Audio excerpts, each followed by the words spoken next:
dossier spécial sur Fréquence Évasion. À chaque instant, des sujets brûlants d'actualité, des faits de société. C'est tout de suite sur Fréquence Évasion. Dans quelques instants sur Fréquence Évasion, un dossier spécial en compagnie de Marc Filterman et nous parlerons des écoutes téléphoniques. À tout de suite. Loisirs, culture, environnement, économie. Sur Fréquence Évasion, l'info dans le Sud est sans limite. Fréquence Évasion, la culture du Grand Sud. Fréquence Évasion vous donne la possibilité de dialoguer sur l'un des 3 forums. Paranormal, région et musique. Venez dialoguer sur les forums Fréquence Évasion. Cliquez sur Forum. Bon surf sur le site de Fréquence Évasion, www.fréquenceévasion.com. Partout dans le Grand Sud, Fréquence Évasion. Marc Filterman, bonjour et merci d'être avec nous sur Fréquence Évasion. Bonjour. Nous allons parler des écoutes téléphoniques. C'est le sujet aujourd'hui. Alors, est-ce que vous pourriez nous dire tout d'abord ce qu'est la NSA et où se trouve cette agence? Alors, la NSA, c'est un National Security Agency qui est aux États-Unis. Et c'est une agence qui existe depuis les années 50 maintenant, puisque vous aviez un pacte UCUSA qui avait été signé avec plusieurs pays dès les années 52, si je me rappelle bien. Donc l'accord qui a été signé a été fait avec le Canada, les Britanniques, donc le Royaume-Uni, avec également la Nouvelle-Zélande, l'Australie, en fait tous les pays anglo-saxons. Vous avez fait une enquête justement sur ce dossier des écoutes téléphoniques. Qu'avez-vous découvert? Alors, j'avais fait une enquête, c'est-à-dire qu'en réalité c'est Duncan Campbell qui déjà en 1998-99 avait fait un rapport sur le réseau échelon à partir de l'Angleterre sur ce qu'il avait découvert sur la base de Menwith Hill, qui est une base relativement importante avec de nombreuses antennes d'interception par satellite. Donc le réseau de l'échelon de la NSA est connu depuis les années 2000. Donc c'est pas une découverte, c'est-à-dire qu'on redécouvre aujourd'hui ce que l'on sait depuis les années 2000. Or depuis les années 80-90, on a de nombreuses sociétés européennes qui ont perdu des contrats. On se doute bien que les grandes antennes qu'il y a dans un certain nombre de pays sur un certain nombre de bases, c'est pas pour faire des crêpes, c'est bien pour faire des écoutes téléphoniques. Ce qu'il y a de marrant dans cette affaire, c'est que toutes ces écoutes téléphoniques ne font pas baisser les trafics de drogue et les trafics en tout genre. Donc ça veut bien dire que ces antennes ou les captages sur des câbles fibre optique, puisque maintenant on peut piéger également les câbles fibre optique, et c'est d'ailleurs les câbles fibre optique qui transportent le plus grand nombre de communications, c'est bien la preuve que c'est pas utilisé contre les mafias et contre le terrorisme, et que c'est utilisé uniquement pour faire l'espionnage économique. Alors depuis quand existent-elles ces écoutes téléphoniques? Alors les premières écoutes téléphoniques, en réalité, ça remonte aux années 30, en Allemagne déjà, en 1934, puisque vous aviez Goering et puis Goebbels, qui était un des responsables de la propagande pendant que Goering s'occupait des écoutes téléphoniques. Ils ont déjà utilisé ce moyen, ni plus ni moins, pour supprimer les opposants ou ceux qui pouvaient devenir les opposants. Donc vous voyez, les premières écoutes téléphoniques, ça remonte déjà au début des années 30. Ensuite, effectivement, les Américains se sont penchés sur le sujet, y compris sur le sujet du décryptage dans les années 40, lors de la Seconde Guerre mondiale. Et c'est après que sont intervenus les accords avec les pays anglo-saxons, notamment l'accord du pacte UCUSA. Donc vous aviez déjà des rencontres américano-britanniques à Londres dès août 1940. Ensuite, vous avez eu en 1941 une collaboration au niveau des communications avec des crypta-analystes, et vous aviez le président Truman qui, en septembre 1945, avait signé un premier mémorandum qui a été une des clés de voûte de l'alliance SIGINT, c'est-à-dire ce qu'on appelle SIGINT, c'est l'analyse des signaux intelligents, donc signaux radioélectriques. Et est intervenu ensuite en 1947 les signatures du pacte UCUSA. Voilà un petit peu près ce qui s'est passé dans l'ordre chronologique des choses. Donc vous avez un premier cercle que je vous ai cité où on trouvait le Canada, Australie, Nouvelle-Zélande, Royaume-Uni et puis États-Unis. Et vous avez ensuite un deuxième cercle qui est arrivé beaucoup plus tard, évidemment, où on retrouve des pays comme l'Autriche, la Belgique, la République tchèque, Danemark, Allemagne, Grèce. Tout ça, ça collabore avec la NSA. Et vous avez encore un tableau qui a été diffusé récemment, qui indique un tableau, bon, donc classifié secret, mais qui a été qui a été dévoilé par le biais des révélations de Snowden, notamment, qui révèle que l'Irlande, l'Italie, le Luxembourg, la Hollande, la Norvège, Pologne, Portugal, Corée du Sud, Espagne, Suède, Suisse, Turquie, collaborent également au réseau de la NSA. Donc vous voyez, pratiquement tous les pays, on est en train de dénoncer l'espionnage, mais ça fait un petit peu rire parce que tout le monde collabore avec la NSA. En effet, oui. Alors, qui a écouté exactement? L'armée, les politiques, et si oui, pour quelles raisons? Alors, c'est assez marrant parce qu'il y a eu un rapport, le comité R en Belgique, qui a avoué dans un rapport qu'ils ne savaient même pas ce qui transitait sur leurs tuyaux. C'est-à-dire que les systèmes sont tellement automatisés, ils fonctionnent à partir de mots-clés, qu'on ne sait pas ce qui est prélevé sur les réseaux.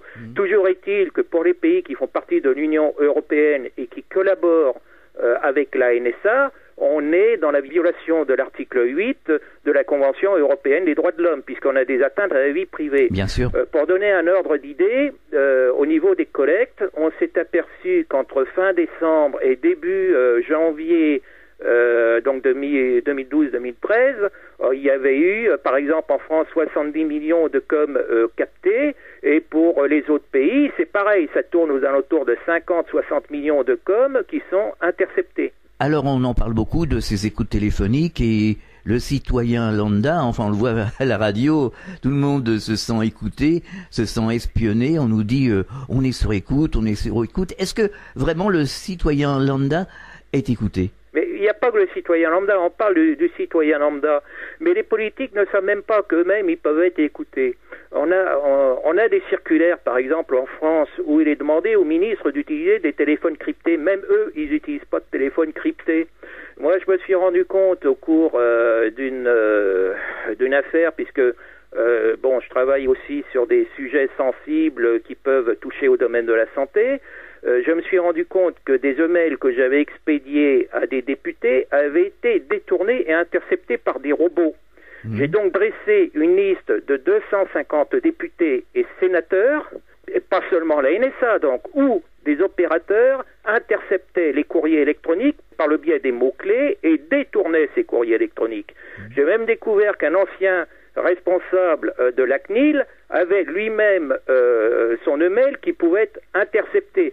Donc vous voyez, c'est tout le monde qui est touché, c'est pas que le citoyen lambda. Bon, vous avez aussi des collaborations qui ont été faites avec la NSA concernant le PNR, enfin ce qu'on appelle les accords PNR, qui consistent à communiquer. Alors là, c'est l'Union européenne qui l'a fait, là aussi. C'est-à-dire que eux-mêmes, ils participent à l'espionnage de nos propres citoyens.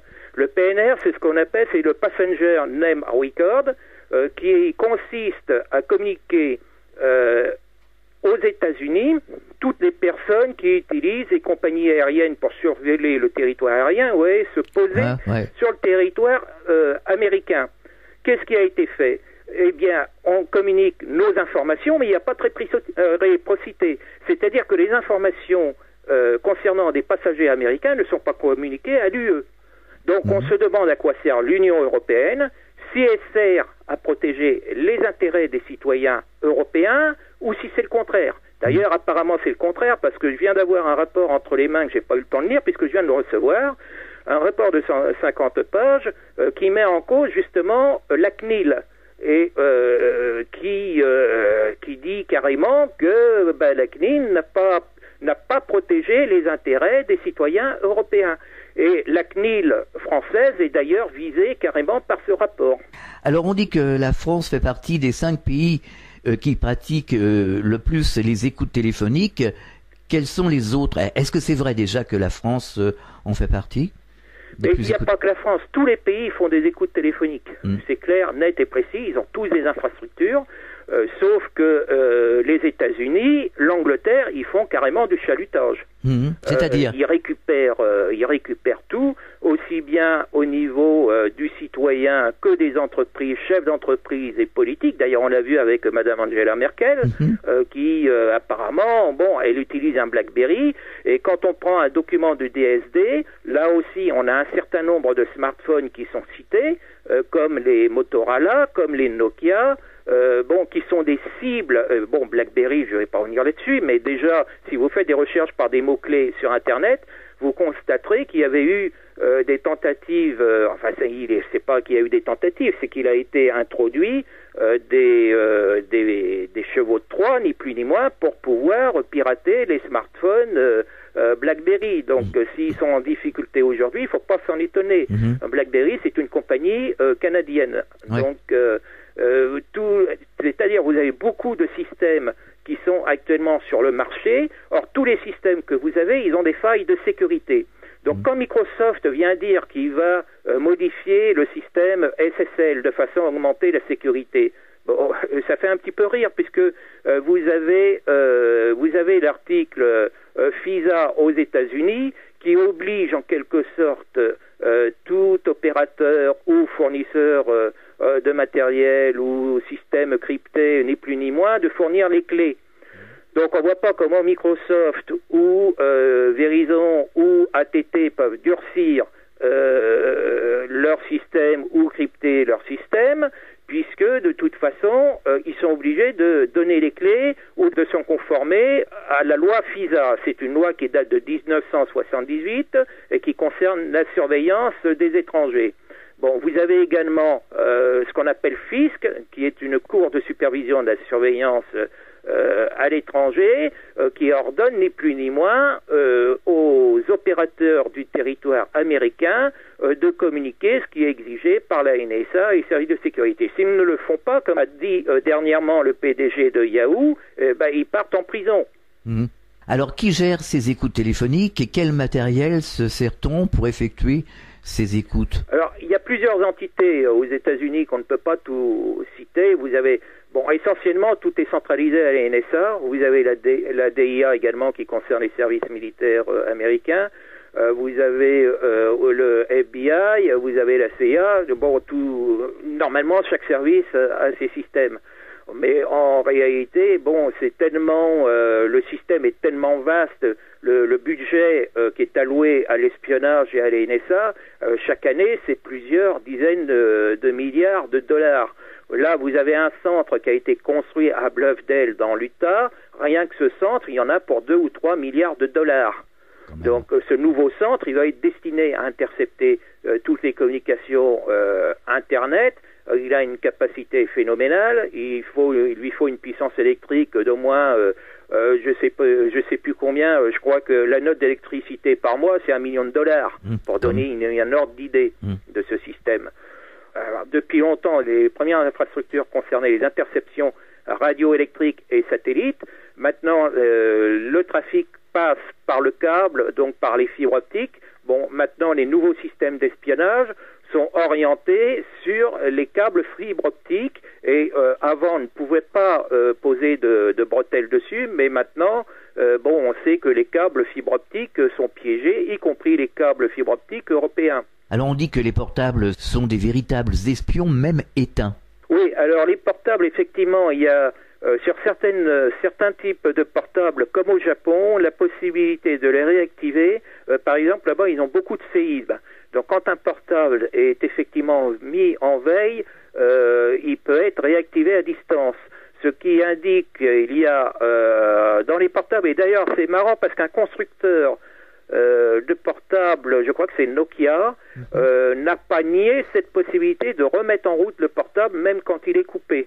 Donc ça veut dire qu'il y a une puce dans le portable qui permet quelque part de court-circuiter cette interruption. Le meilleur moyen de neutraliser le fonctionnement d'un portable, c'est carrément d'enlever la batterie ou même de le mettre dans une boîte en fer. Là, on est tranquille parce que quand vous enlevez la batterie, vous pouvez avoir également des condensateurs ou des petites piles qui peuvent entretenir le fonctionnement d'un circuit à l'intérieur de ces portables. Je ne sais pas quels sont les constructeurs qui ont incorporé cette technologie, mais ça aussi c'est possible. C'est dossier spécial, nous parlons des écoutes téléphoniques en compagnie de Marc Filterman. On marque une pause, on revient dans quelques instants. Radio Fréquence Évasion, le son de la Côte d'Azur. Chaque jour sur Fréquence Évasion Grand Sud, info, loisirs, culture, environnement et détente. Fréquence Évasion, www.fréquenceévasion.com.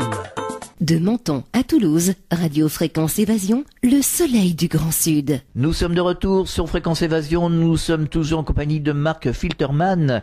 Nous parlons des écoutes téléphoniques.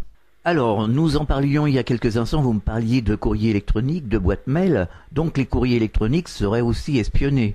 Ah bah les courriers électroniques, c'est les premières choses qui sont espionnées. Moi j'ai eu l'exemple flagrant en France, puisque je m'intéresse fortement et puis je travaille dans ce domaine-là sur les risques des micro-ondes sur la santé. Bon, j'ai fait un constat de huissier où il a été établi clairement que des emails que j'expédiais à des hommes politiques avaient été détournés. Donc là, j'ai fait le nécessaire, j'ai carrément expédié à l'époque un courrier à l'Élysée en expédiant le constat de huissier et en signalant que tel opérateur faisait de l'interception illégale, mais c'est répréhensible par le code pénal d'ailleurs, et j'ai donné en même temps la liste des 250 personnalités politiques dont j'avais pu établir que les courriers n'avaient pas été distribués. Ce qu'il y a de pratique avec Internet, c'est que quand un courrier n'aboutit pas, on peut avoir l'info en retour, oui. Donc une preuve qui n'est pas possible effectivement avec une écoute téléphonique.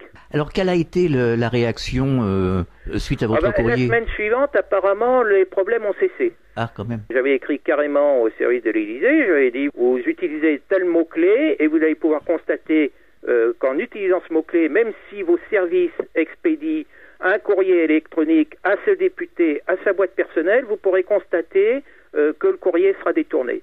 Donc la semaine suivante, ça a été terminé. Ce qui fait que l'information est bien passée quelque part. Par contre, j'ai refait un test il y a quelques jours de ça avec quelqu'un qui a une boîte chez un opérateur et j'ai constaté que le mail n'aboutissait pas à destination. Quand j'ai enlevé le mot-clé, le mail arrivait à destination. Donc, tout là, conclusion, on a aussi un opérateur sur le territoire qui continue à faire des interceptions illégales en violation d'un article du code pénal, je ne sais plus lequel, il faudrait que je regarde le numéro, mais en France aussi, on a ce genre de problème. Alors, que faire pour s'en protéger? Il y a une solution que j'utilise, c'est que je remplace un mot par un autre mot, par exemple. Oui, mais alors, il faut connaître les mots-clés, justement. Les mots-clés, quand on est dans certains domaines, on sait quels mots-clés qu'il ne faut pas utiliser.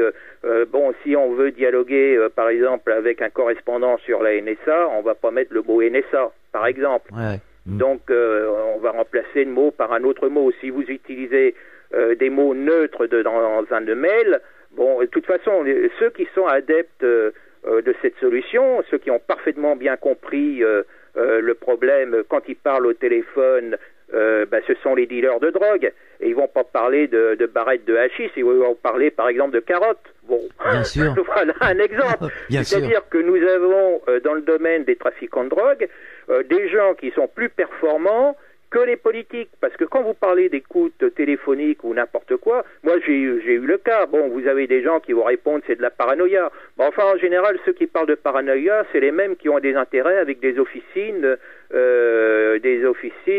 dites d'intelligence économique, pour pas parler de barbouze.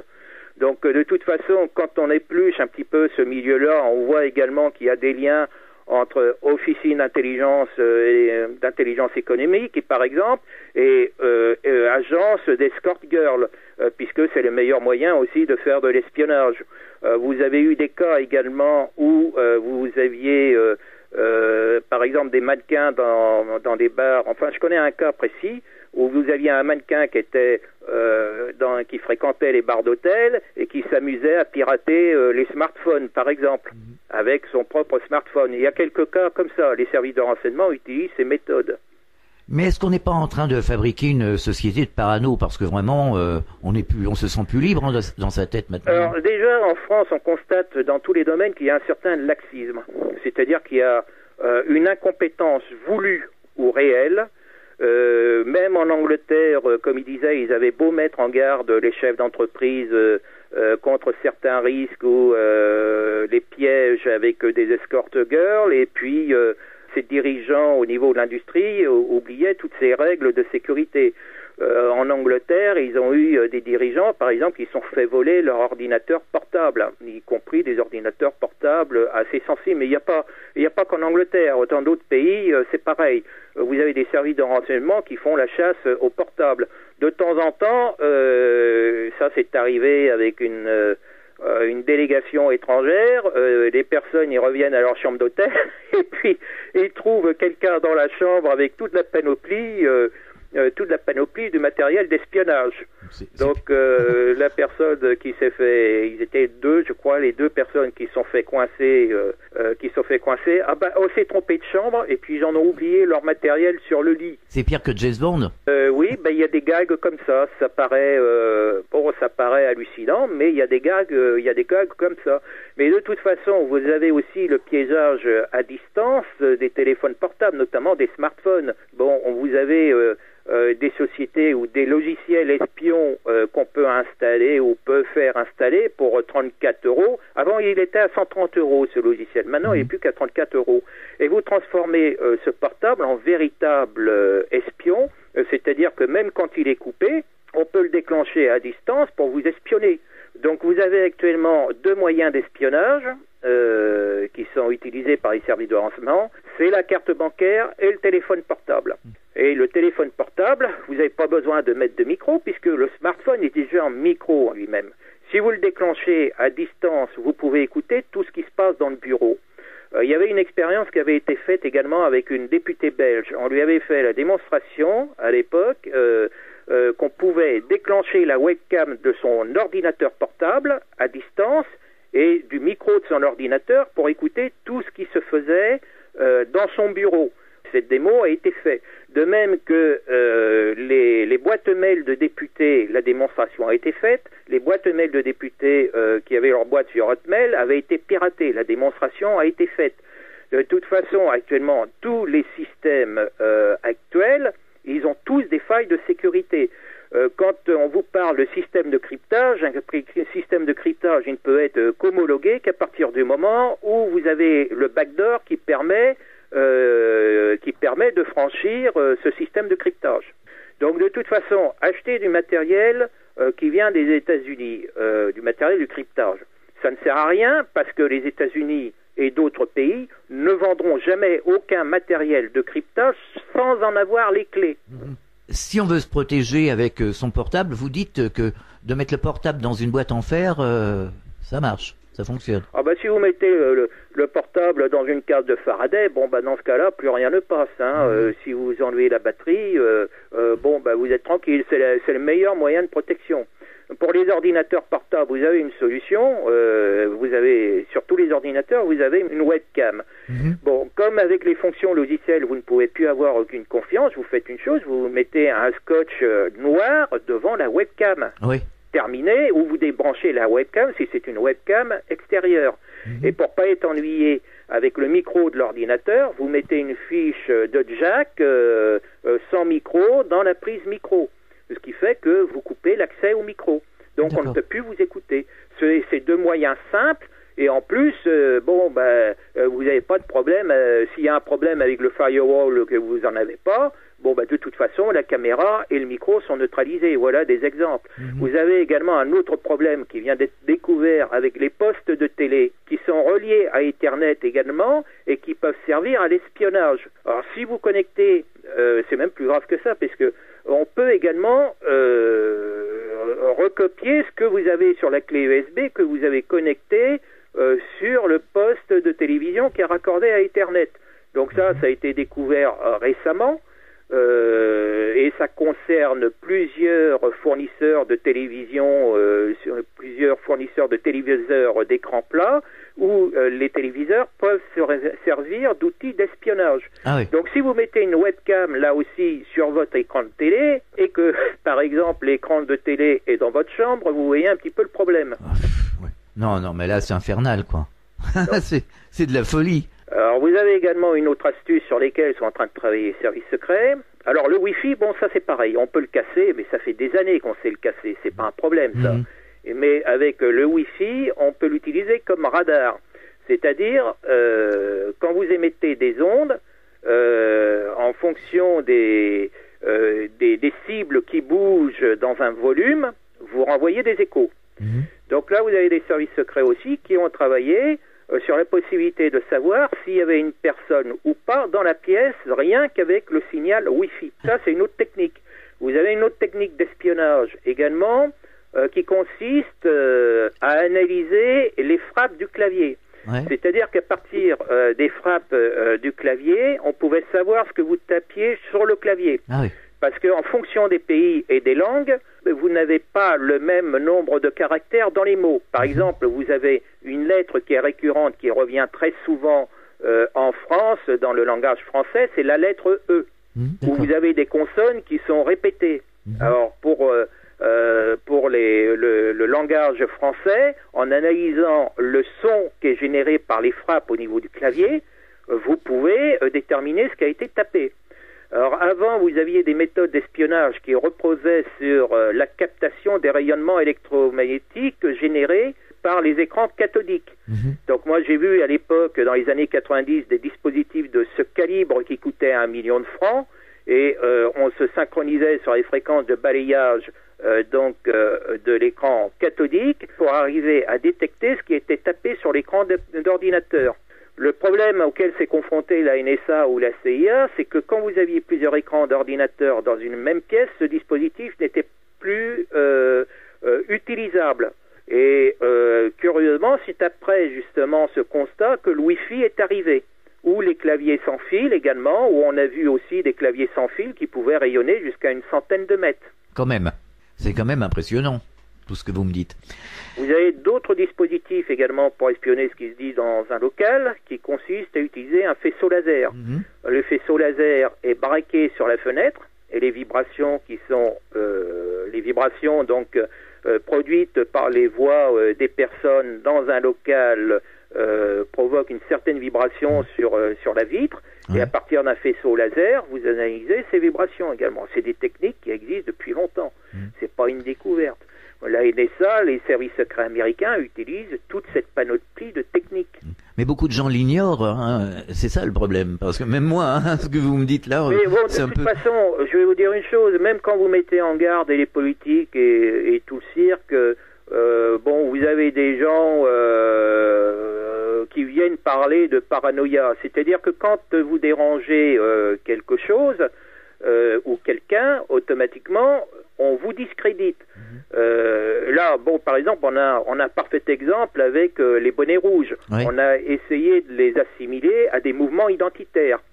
Par contre, si vous avez des émeutes dans les banlieues, on va pas dire que c'est identitaire, on va dire que c'est le chômage. Oui, tout à fait. Les bonnets rouges, vous voyez, on dit que c'est identitaire. Donc c'est une forme de manipulation par le biais des moyens de communication qui consiste à discréditer les gens qui dénoncent des problèmes.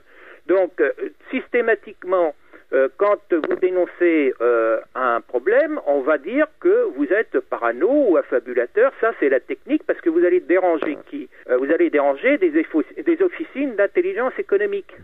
C'est un peu comme quand on dit, quand il y a des mouvements dans les banlieues, on dit les casseurs. Ça veut tout et rien dire. Bien entendu, on a dit que les gens, en principe, ne sont pas d'accord pour casser. Mais si ils cassent, c'est qu'il y a une raison. Ils cassent pas comme ça. Alors, c'est facile de dire les casseurs, mais ça veut dire quoi? Ça aussi, ça fait partie de la désinformation. Cet amalgame, on range tout le monde dans la même catégorie. Donc, on fait des amalgames dans beaucoup de domaines. Bien. Quand des industriels sont concernés, eux autres, ils sont champions de l'amalgame. Ça, de toute façon, c'est pas une découverte.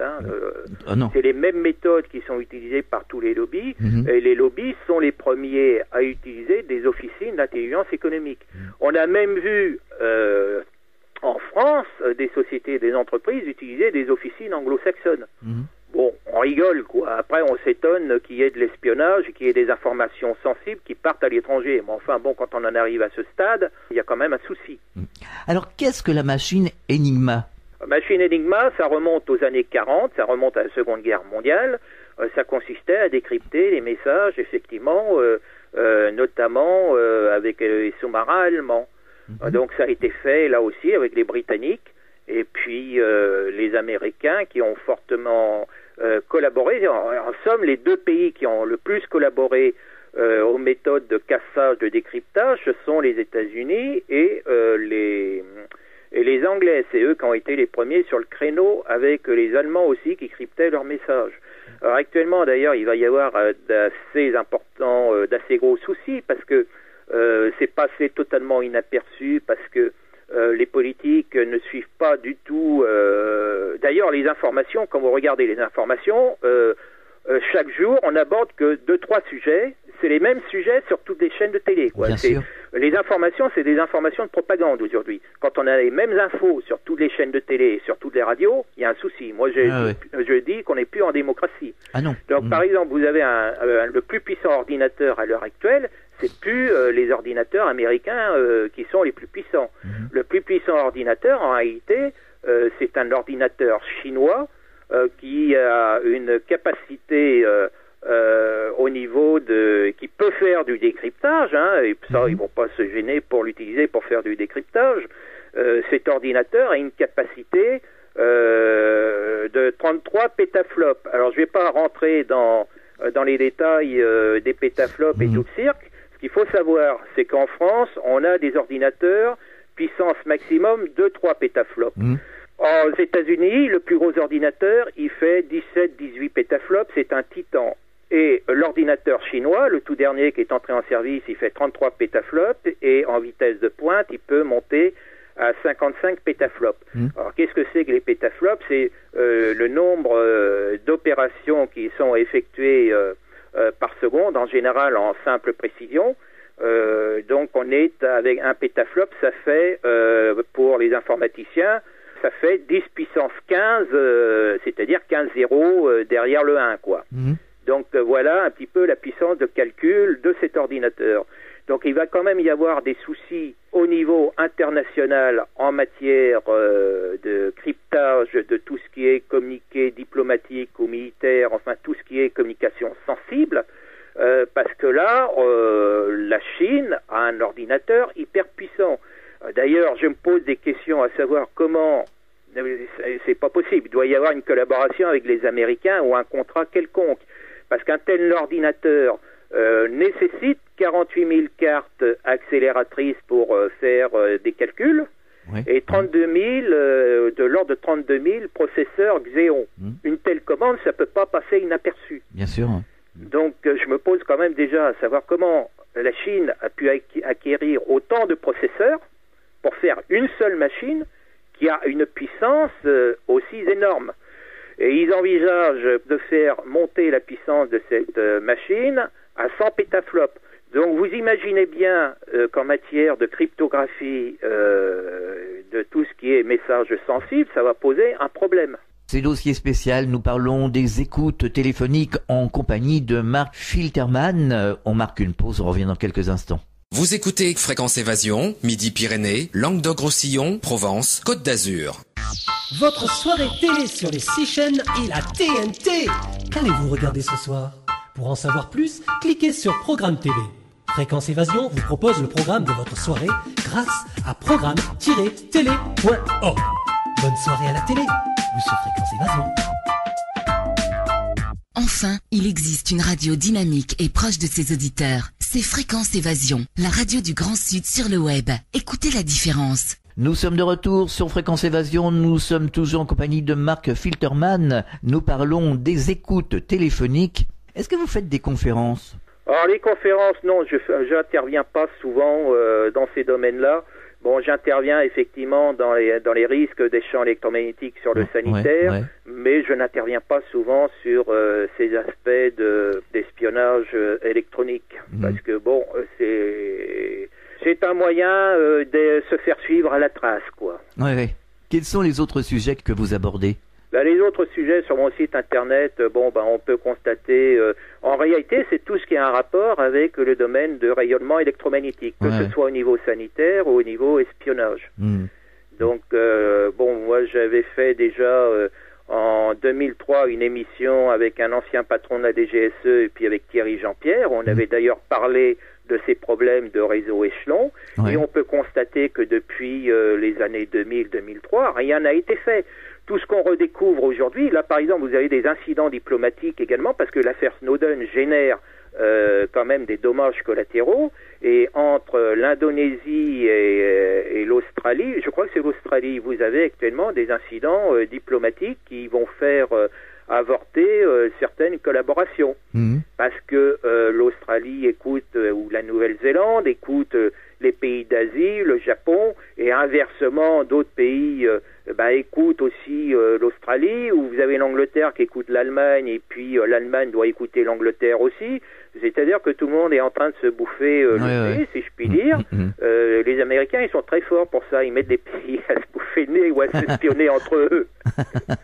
Donc voilà, donc maintenant vous arrivez. Alors les derniers problèmes en date, ça concerne la Suisse, ça concerne le Luxembourg, puisque là aussi on commence à avoir des demandes d'enquête un petit peu dans tous les pays, où on a les politiques qui demandent des enquêtes en quelque sorte sur leur propre, des parlementaires, ils demandent des enquêtes sur leur propre service de renseignement.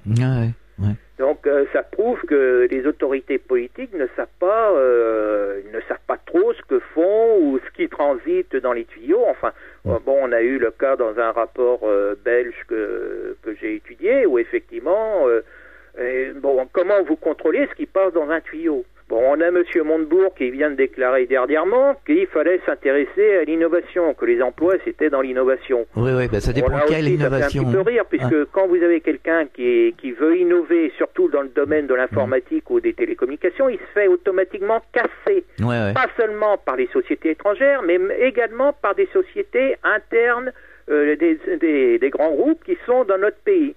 Si vous aviez une société, une PME française qui avait mis au point un dispositif qui permettait de se rendre compte si les câbles fibre optique étaient piégés ou pas, la société elle a été cassée. C'est tout. Donc comment on peut faire la sécurité enfin de toute façon on n'a même plus besoin de faire même l'espionnage étranger, c'est pas eux qui vont nous faire couler notre économie, c'est nos politiques qui coulent notre économie. Alors comme le problème est réglé, autant à droite qu'à gauche. Exactement. Mais où ça va nous mener tout ça, à votre avis? À mon avis, dans le mur, parce que déjà il faudrait revoir un petit peu toutes les mesures administratives qu'on a en France et qui sont kafkaïennes, d'une part. Donc vous avez des normes qui sont aberrantes, qui permettent de détruire l'économie. Donc de toute façon, par exemple les normes ISO qui sont soi-disant une norme d'excellence pour les sociétés. Ce que les gens ne savent pas, c'est que quand vous avez un cabinet de consultants qui vient pour vous faire passer, pour vous faire adopter une norme ISO, vous êtes obligé de leur communiquer toutes les informations. Le problème, c'est que vous avez des consultants qui sont liés à de grands groupes. Donc vous devinez un petit peu les problèmes qui peuvent être liés à l'espionnage, à la transmission d'informations non voulues, à des grands groupes. Automatiquement, tous ces cabinets de consultants sont liés à des grands groupes. L'autre aspect, on a donné tout ce qui était communication à des entreprises qui sont liées au bâtiment. Si vous avez une PME qui est concurrente à une société, à une filiale d'un grand groupe du bâtiment, et que ce grand groupe est en même temps opérateur, vous voyez le problème. Donc ça, je l'ai souligné justement au ministère de M. Montebourg, suite à ce que j'avais constaté concernant les interceptions et le détournement de courriers électroniques par des mots-clés. Ce qui peut s'appliquer à moi va s'appliquer automatiquement à des PME. C'est évident. Vous pouvez détourner les devis, les courriers électroniques et tout ce qui s'ensuit concernant certaines affaires. D'ailleurs, je peux vous dire que dès les années 90, certaines compagnies allemandes, je le sais parce que j'ai travaillé avec une société allemande à une époque, j'avais besoin d'acheter du matériel à cette société, du matériel de mesure. Et l'ingénieur commercial m'avait dit, nous ne transmettons pas les offres de prix et devis par fax. Donc déjà à l'époque, dès les années 90, les compagnies allemandes ne communiquaient pas des compagnies assez sensibles qui travaillaient en même temps pour les militaires, ne communiquaient pas les tarifs par fax. Donc ça vous donne une idée un petit peu de l'espionnage. Et d'ailleurs, Madame Merkel a été bien gênée puisque là aussi, l'Allemagne a collaboré, notamment par le biais de sa base de Bad Aibling, à l'espionnage, a collaboré là aussi avec la NSA. Bon, depuis, ça aurait été stoppé depuis 2004, mais en général, quand on dit qu'un programme est stoppé avec les Américains, il redémarre sous un autre nom ailleurs. Oui, finalement, l'espionnage est partout, quoi. Ah, l'espionnage, il est partout et aucun système n'est fiable. Alors, vous allez rire, ça c'est une info qui vient de tomber récemment. Les Russes, les services spéciaux russes font tellement confiance aux ordinateurs qu'ils viennent de lancer un appel d'offres pour acheter des machines à écrire. Ouais, donc, apparemment, pour les révélations de Snowden, ils vont pas utiliser des ordinateurs, mais des machines à écrire. Est-ce qu'on n'est pas espionné sur les réseaux sociaux? Alors, les réseaux sociaux, il y a un autre problème. Vous savez qu'il y a quelque temps, les réseaux sociaux ont été mis en cause et que vous avez des personnes qui ont déclaré que les personnes qui n'utilisaient pas les réseaux sociaux comme Facebook étaient suspectes. C'est incroyable ça. Bon, moi, quelqu'un qui dit ça, vous savez ce que je fais? Je prends le nom de la personne, je le mets dans un fichier et puis je mets nombre des services secrets étrangers. Non, parce que ça, c'est une méthode justement pour inciter notamment les personnes qui travaillent dans des domaines sensibles. Alors des personnes qui n'ont pas les compétences ou qui sont faibles un peu d'esprit vont immédiatement s'inscrire sur Facebook pour ne pas paraître être suspect. Donc vous voyez le topo. Bon, quant aux PDG qui vont recruter des personnes ou des cadres en demandant est-ce que vous êtes Facebook ou est-ce que vous n'êtes pas sur Facebook, si vous n'êtes pas sur Facebook, je ne vous embauche pas. Ça prouve que le PDG en question, il n'a rien compris, puisque les réseaux sociaux comme Facebook, où il y a LinkedIn également, qui ont servi d'intermédiaire pour faire de l'espionnage. C'est-à-dire qu'on a découvert là aussi qu'il y avait eu des faux profils à LinkedIn qui avaient été mis en place, qui a servi à piéger des salariés de Belgacom, par exemple, en Belgique. Donc, alors il y a également une affaire d'espionnage qui concerne le palais de l'Élysée aussi, à l'époque où Monsieur Sarkozy était président, et où là aussi, par le biais de profils Facebook, des membres ont été piégés, et on s'est rendu compte là aussi que des personnes s'étaient introduites dans les ordinateurs de l'Élysée et même du secrétaire général de l'Élysée ou des conseillers proches du président Sarkozy. Ouais. Non, mais c'est incroyable ça. Et moi, je n'invente rien. Tout ce que j'explique là, vous pouvez le trouver. D'ailleurs, on a eu le salon Millipol la semaine dernière, où vous avez des dispositifs qui ont été présentés par divers pays, système d'interception, système de décryptage, et même, de toute façon, il suffit d'avoir un système, si vous n'avez pas l'ordinateur sous la main pour faire le décryptage, il suffit d'avoir le dispositif pour intercepter les signaux radioélectriques, vous interceptez le signal, la bande passante en radio, ni plus ni moins, avec les signaux qui sont transmis, et vous retransférez ça vers un data center équipé d'un système de décryptage, vous retransmettez, soit par le réseau Internet ou par une liaison satellite, vous retransmettez ça vers le centre d'espionnage qui, lui, a les ordinateurs de décryptage. Bon, moi je vais me désinscrire de Facebook parce que franchement, pour ce que c'est intéressant, par exemple... Facebook, c'est le meilleur moyen de vous suivre, de savoir... Alors, ce qui est très précieux également pour les États-Unis, c'est les métadonnées, ce qu'on appelle les métadonnées. C'est les communications que vous avez avec telle ou telle personne, soit par téléphone, soit par mail.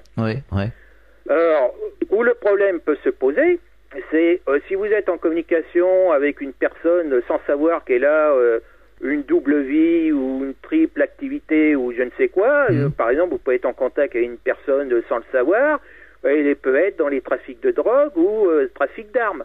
Et vous vous retrouvez, dans ce cas-là, blacklisté sur les ordinateurs de je ne sais quel service de renseignement, tout simplement parce que vous connaissez une personne. Ou alors vous recevez, par exemple, des emails, des lettres d'information de telle organisation à laquelle vous n'avez rien demandé, et vous recevez régulièrement des lettres d'information concernant certains pays sensibles ou certains pays en guerre, Et puisque vous recevez ces informations, on va dire, on vous met dans telle catégorie parce que obligatoirement vous avez des liens avec telle personne. Non mais là, faut être sérieux. Est-ce que le gouvernement n'y met pas son nez? Parce que là, ça commence à devenir, ça tourne au ridicule. Eh bien, le dernier rapport justement des institutions européennes que j'ai pas eu le temps de lire parce que comme je viens de vous le dire, je viens de l'avoir.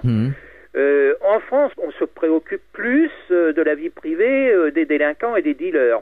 Ouais. Je ne sais pas si vous avez entendu parler, d'ailleurs ça met très en colère la police parce que ils vont plus pouvoir poser de balises GPS pour suivre les délinquants. Atteinte à la vie privée. Donc on a une CNIL qui est véritablement efficace. Là, en l'occurrence, c'est la cour de cassation. Il va y avoir des procès. Donc là, avant de la fin de l'année, pour savoir si la police pourra utiliser des balises GPS ou pas contre les délinquants. Mais là, on sait utiliser la CNIL pour dire halte là, atteinte à la vie privée. Mais c'est dommage que la CNIL ne soit pas aussi efficace contre l'espionnage américain, anglais et autres. Là, la CNIL, elle est absente parce que même dans le rapport que j'ai du Parlement européen, il est carrément dit que la CNIL n'a pas fait son travail, en gros, pour protéger les intérêts des citoyens européens. Là, je peux vous lire un des paragraphes. Je vais le lire carrément, comme ça on dira pas que j'invente. Allez-y. Depuis, rien n'a permis d'établir que ces autorités chargées de la protection des données ont compris le glissement structurel de souveraineté des données produit par le passage de l'informatique en nuage, c'est-à-dire ce qu'on appelle le cloud. Il semble plutôt qu'une vision irréaliste et légaliste ait conduit ces autorités à négliger la protection des citoyens européens de l'UE. Voilà, ça c'est ce qui figure dans le rapport de l'Union européenne.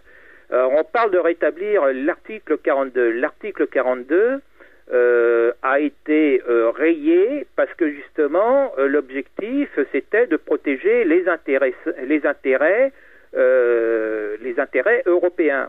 Alors, ce qui est marqué ici également dans ce rapport, c'est que la version du nouveau règlement omet l'article 42.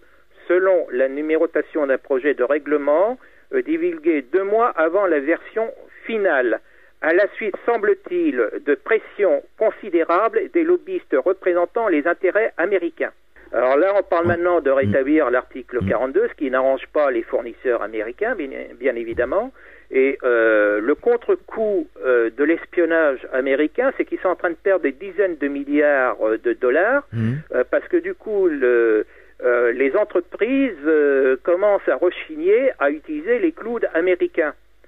Le problème, c'est que si on utilise du matériel américain, vous avez compris le problème, on ne sait pas sûr, aussi les autorités européennes ou certains pays collaborent avec la NSA, quelle sécurité on peut attribuer à ces clouds même européens si le matériel la fourniture de ce matériel est d'origine américaine. Le contre-coup de l'espionnage, c'est que là aussi les Américains commencent à se dire est-ce qu'on va continuer à acheter du matériel par Internet ou pas. Donc là, il y a un ralentissement. Il y a eu un gag assez comique d'ailleurs, c'est que aux États-Unis maintenant, si votre femme achète une cocotte minute d'un côté et que vous achetez un sac à dos de l'autre, à partir même de votre entreprise, vous risquez d'avoir la visite du FBI. Donc on a appris qu'il y a une quinzaine de cas ou une dizaine de cas comme ça par semaine qui se passent, parce que depuis l'attentat qu'il y a eu lors d'un marathon, où une cocotte minute a été utilisée, maintenant les services américains surveillent tous ceux qui achètent des cocottes minutes en même temps que des sacs à dos. Or, où on voit que là il y a un recoupement entre les systèmes d'espionnage et entre les services, c'est que si vous avez la femme qui achète la cocotte minute à partir de chez elle, de son domicile, à une société américaine, à une grande surface américaine, et que le mari commande son sac à dos à partir de son entreprise, vous voyez bien que les données aussi bien de l'entreprise américaine que les données de la femme sont espionnées. En tout cas, on se sent plus espionné que protégé, ça c'est certain. Alors revenons à votre site internet. Vous allez nous donner l'adresse d'ailleurs de votre site. Alors, si vous allez sur mon site internet, vous pourrez voir le site de l'Utah, qui est assez monstrueux. Et vous faites Filterman, Filterman, point comlu, COMLU, point com, comme COM, hein, slash 08.htm. Et là, vous allez arriver carrément sur mon chapitre sur l'espionnage et vous verrez la dernière installation de Bluffdale, le complexe qu'ils viennent de faire avec un ordinateur, avec des ordinateurs Cray XC30 de type cascade. Et c'est une installation assez très grosse, qui coûte dans les 2-3 milliards de dollars, sauf qu'ils ont des petits soucis à l'heure actuelle pour le démarrage. Donc à mon avis, ils vont prendre 1 an de retard. D'accord. Ils ont, il y a une puissance telle qui est nécessaire qu'ils ont les installations électriques qui fondent. En effet. Sur votre site internet, il y a des vidéos, une source d'information générale. Alors il y a des informations sur l'espionnage, sur la NSA, sur le réseau Échelon, sur l'émission que j'avais fait avec Thierry Jean-Pierre sur France Inter et puis l'amiral Lacoste de la DGSE à l'époque. Et puis vous trouverez les vidéos du centre de Bluffdale.